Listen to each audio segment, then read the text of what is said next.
Good morning. Good morning. Just on, I guess. Okay. National officers, past national commanders, members of the NEC, and our guests. As a point of personal privilege, I would like to take this opportunity to welcome 4 special guests with us today. They're sitting where our good friend, past National Commander Dick Pedro, sat for many years. Please join us in welcoming his wife, Jean, his son, Rick,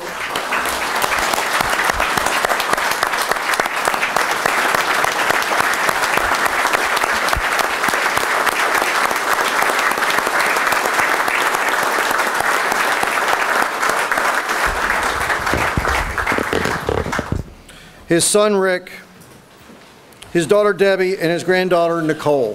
Thank you all very much for coming today. So good to have you with us. The meeting has just started, but we've had one heck of a week already, haven't we? In case anybody missed it, you've been sleeping. We've been all over the news the last couple days. But that's really not what I'm here to talk about today, right now. We're going to have plenty of time to hear about VA because serving veterans is what we do every day. I'm here to talk about why we are in the news. We've captured the media's interest this week, not just because of what we are saying and the righteousness of our cause. We captured it because of our size. We are the nation's largest veterans organization. Without our membership base, nobody would care what we have to say. Without membership, we can't have successes like we've had this year. Without membership, our youth programs, something that enhances the lives of thousands of young men and women each day, each year, will wither and die. Without membership, we don't have the new talent needed for innovation and ingenuity.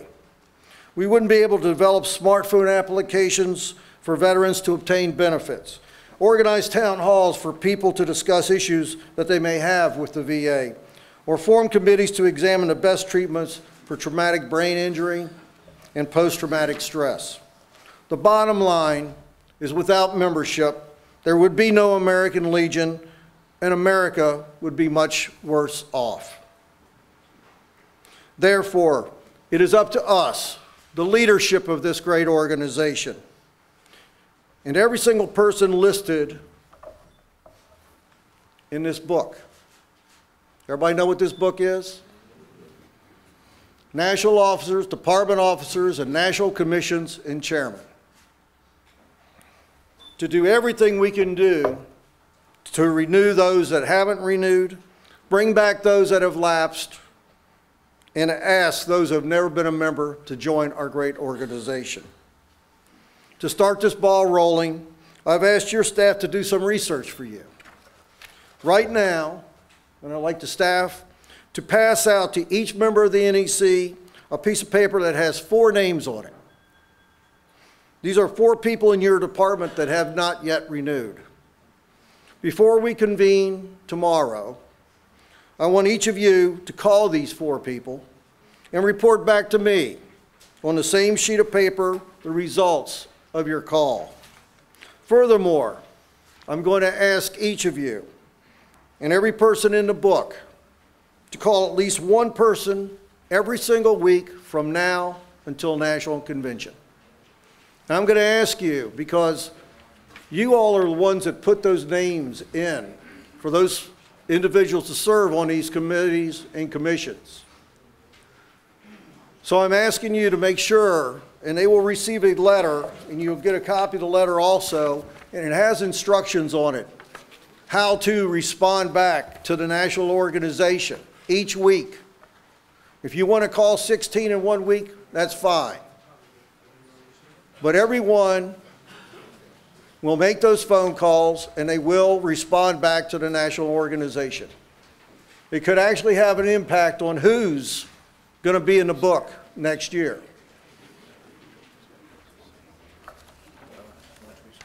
Moreover, the National Adjutant has issued a similar challenge to your national staff.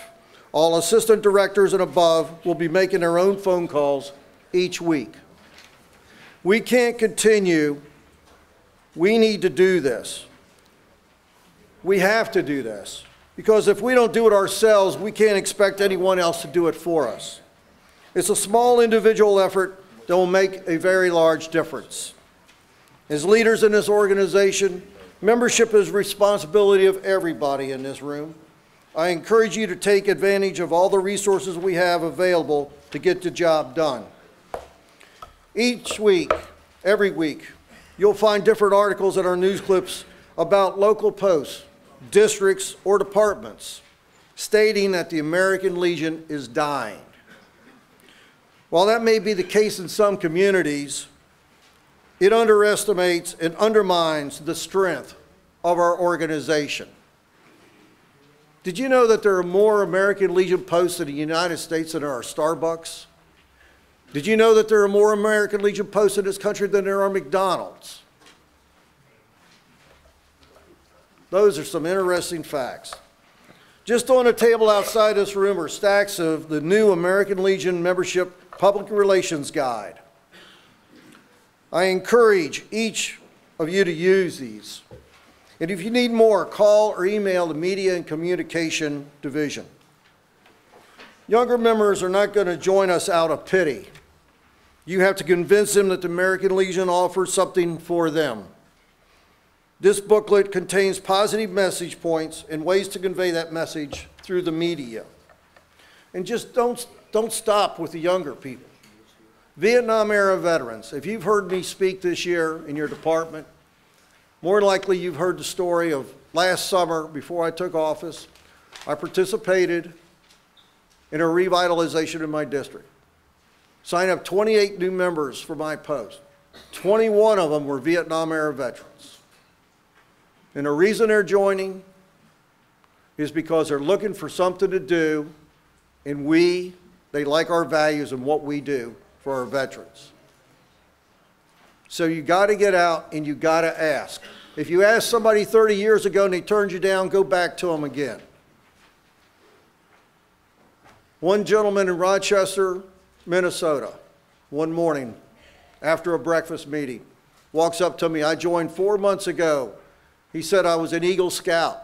He said the scouting program in his post has gone downhill. I'm going to revitalize it. The gentleman in Kansas walked in a breakfast meeting one morning. He and his wife walked in the door. I greeted them. They looked like deer in headlights. They'd never been to the post. They had just joined the previous Saturday because a department commander on a revitalization knocked on his door and got him to sign.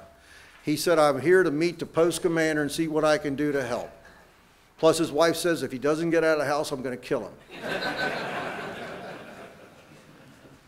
But those are the people that they have the time now to do what we need until the younger veterans have an opportunity to get a job, get their education, and raise their family.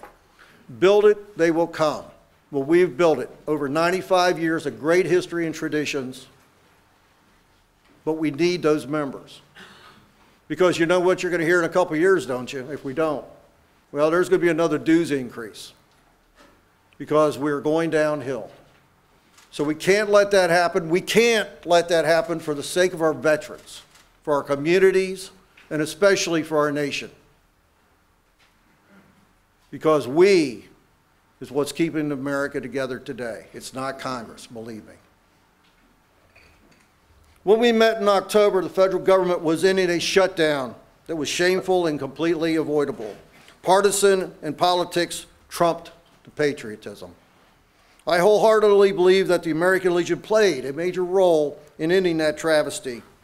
Images of our press conferences played on the nightly news, along with stories of World War II veterans and those served in Vietnam, were being denied access to their memorials.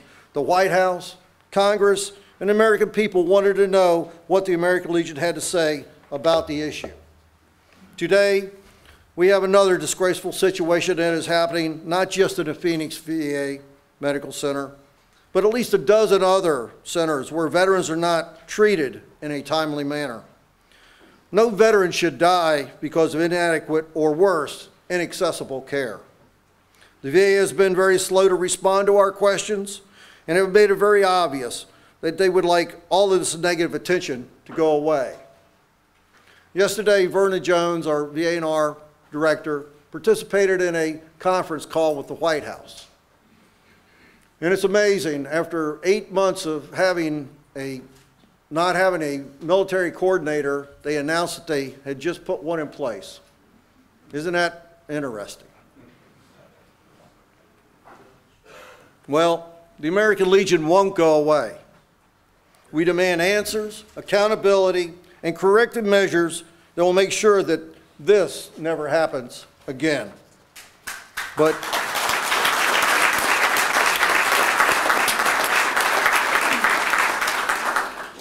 all this goes back to our membership. You know, I testified in front of Congress for the 3rd time about 3 weeks ago. And what was really interesting was there wasn't a single other VSO in the room. They asked the American Legion. I was at the Medal of Honor ceremony at Washington, D.C. for those 24 brave men receiving the Medal of Honor. There was only one other VSO in the room, and that was the Jewish war veterans. Nobody else was there except the American Legion. So we have our place. There are a lot of well-meaning veterans organization groups out there, but they are viewed as quaint, temporary, or of minor influence. We are strong because we have more than 2.3, and we should be saying at least 2.4 right now, members. Our elected leaders in Washington know our numbers and do media, national media outlets. 2.3 is not as strong as 2.5. 2.5 is not as strong as 3 million. Just after World War II, we had about 1 million more members than we have now. While our military today is much smaller, we have a tremendous pool of eligible veterans to recruit. Our recruit membership window goes back to August 2nd, 1990. 24 years and counting. It is by far the longest membership window in the history of the American Legion. Since 9/11, our Guard and Reserve units have been deployed like never before. The men and women in all of these units are eligible for membership. I haven't even scratched the surface in market penetration. We're not even at the 15% mark. The American Legion is now over 95 years old. We have a proud history. We have a great history. Wouldn't it be tragic if the naysayers are right and we do become a dying organization that they've been calling us for the last couple decades? I know they are wrong. I believe in this organization, and I believe in you. So please, make those phone calls. Encourage the people back home in your departments to call. Visit and personally recruit every eligible veteran they can. And as I've told a couple of the department commanders, how many department commanders are in here? All right. As one mentioned to me, yeah, I'm ready to have my convention, I'll be out. I said, excuse me? I said, you go out of office the same day I do. So I expect you to continue to work for this great organization until that day occurs. You signed up for it, that's what we're going to do. So please, get existing Legionnaires to renew, welcome them back for those memberships that have lapsed. Together we can make it all happen and become larger and stronger than ever before. Ladies and gentlemen, let's have a great meeting. Thank you.